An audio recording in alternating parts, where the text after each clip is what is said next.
നിങ്ങളുടെ favourite shows ഇനി ഒരിക്കലും മിസ്സാവില്ല. ഇപ്പോൾ C5 കാണും നിങ്ങളുടെ ഫേവറേറ്റ് ഷോസ് തികച്ചും സൗജന്യമായി. പാചകത്തിലെ ശുദ്ധാശുദ്ധങ്ങൾ പാലിച്ച് ആളുകളുടെ മനസ്സ് നിറയ്ക്കാൻ കഴിയുന്ന പ്രിയങ്ക.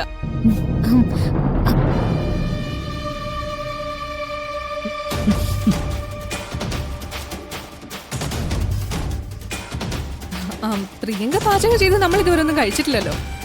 നാളെ പ്രിയങ്കയുടെ വക ഒരു സദ്യ ആയിക്കോട്ടെ. എന്താ പ്രിയങ്ക?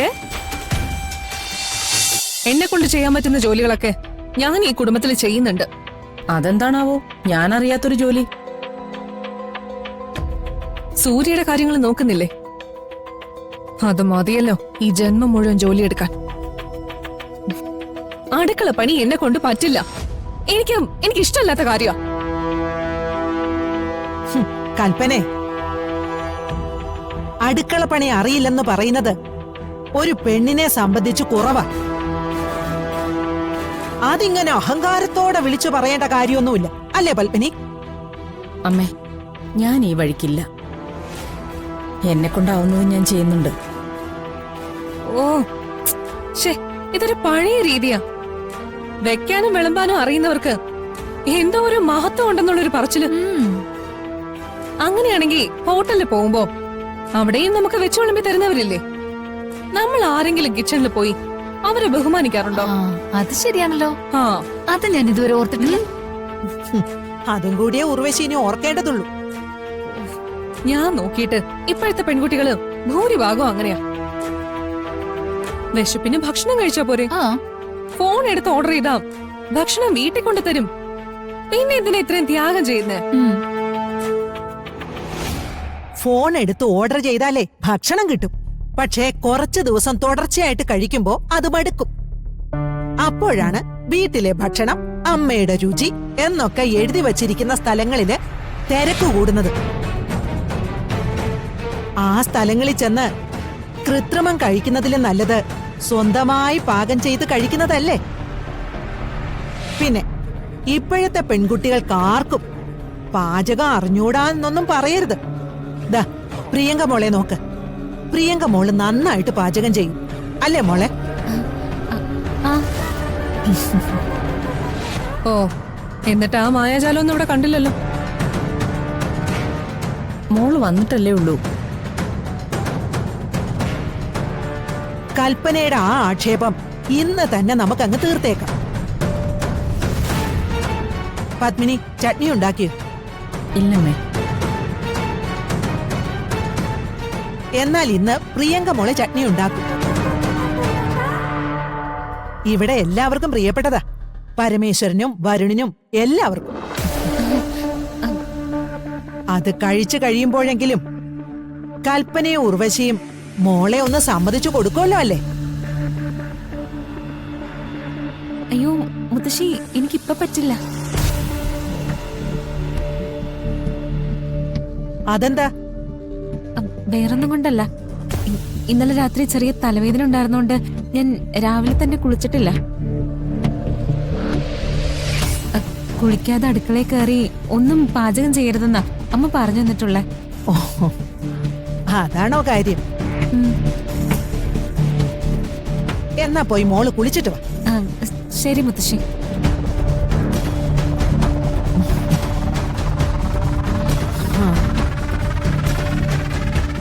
ഓരോ രീതികളുടെ വ്യത്യാസം കണ്ടോ മക്കള്? കുളിച്ചിട്ട് അടുക്കളയെ കയറണം എന്ന് പറയുന്നത് നിങ്ങൾക്ക് ചിലപ്പോ കളിയാക്കാൻ തോന്നുന്ന കാര്യമായിരിക്കും.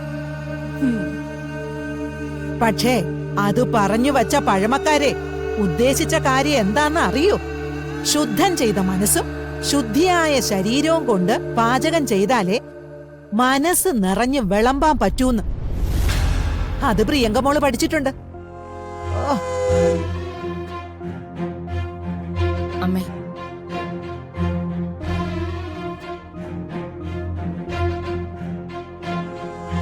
ചെറിയ ഒരു കാര്യം ശ്രദ്ധിച്ചോ? ചട്നി ഉണ്ടാക്കാൻ പറഞ്ഞപ്പോഴേ താവും അവള് പെട്ടെന്ന് അങ്ങ് ടെൻഷനായി. തോന്നി. ദേവനാരായണന്റെ വീട്ടിലെ ജോലിയെല്ലാം ചെയ്യുന്നതേ ആ വേലക്കാരി പെണ്ണാ.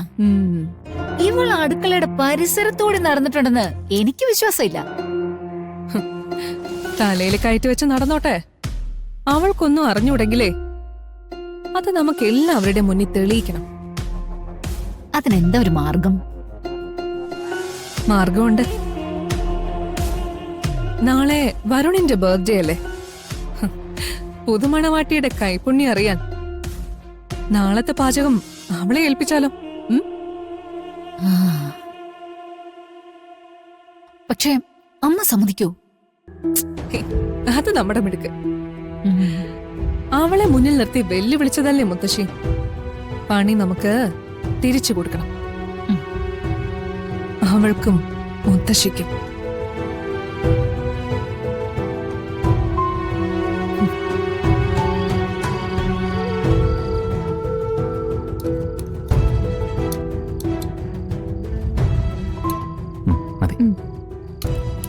പ്രിയങ്ക മോൾ കൂടി ഇരുന്നൂടെ? അമ്മ വിളമ്പല്ലോ. അയ്യോ അത് വേണ്ടച്ചാ. അത് എത്ര പറഞ്ഞാലേ ആ കുട്ടി കേക്കില്ല. എല്ലാവർക്കും വിളമ്പി കഴിഞ്ഞിട്ട് പത്മിനിയോടൊപ്പം കഴിച്ചോളാന്നാ പറയുന്നത്.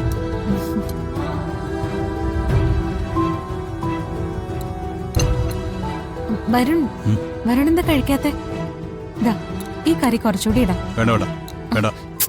കഴിക്ക്.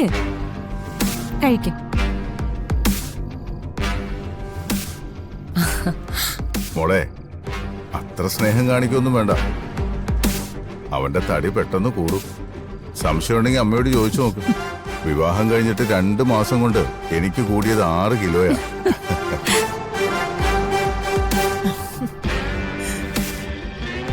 സ്നേഹത്തോടെ അടുത്ത് നിന്ന് ഒരാൾ വിളമ്പിയ അറിയാതെ കഴിച്ചു പോകും. എന്റെ ഭാഗ്യത്തിന് എനിക്ക് തടി കൂടിയിട്ടില്ല.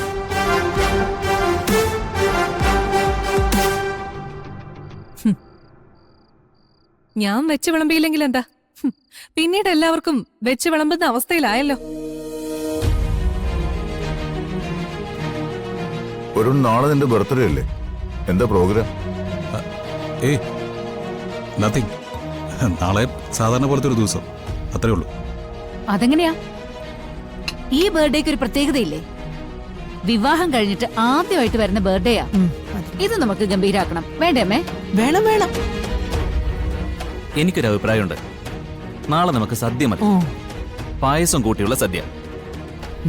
ഇപ്പൊ തന്നെ ഇളയിടത്തിന്റെ റെസ്റ്റോറന്റിൽ വിളിച്ച് പറഞ്ഞേക്കാം. നാളെ ചിലപ്പോൾ അവർ ഓർഡർ എടുക്കില്ല. അങ്ങനെയാണെങ്കിൽ എനിക്കൊരു അഭിപ്രായം പറയാവോ?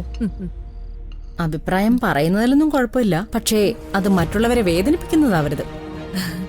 അയ്യോ, അത് വേദനിപ്പിക്കുന്ന കാര്യമൊന്നുമല്ല. എന്റെ അനിയത്തിയെ കുറിച്ചാ, പ്രിയങ്കയെ കുറിച്ച്.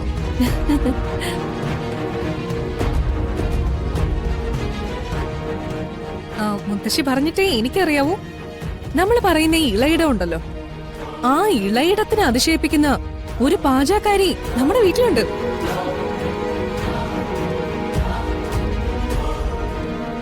പാചകത്തിലെ ശുദ്ധാശുദ്ധങ്ങൾ പാലിച്ച് ആളുകളുടെ മനസ്സ് നിറയ്ക്കാൻ കഴിയുന്ന പ്രിയങ്ക.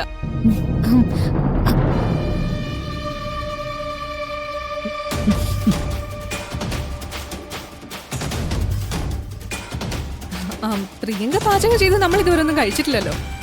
നാളെ പ്രിയങ്കയുടെ വക ഒരു സദ്യ ആയിക്കോട്ടെ. എന്താ പ്രിയങ്ക? ഡൗൺലോഡ് ചെയ്യൂ C5 ആപ്പ്. കാണൂ എല്ലാ എപ്പിസോഡുകളും സൗജന്യമായി.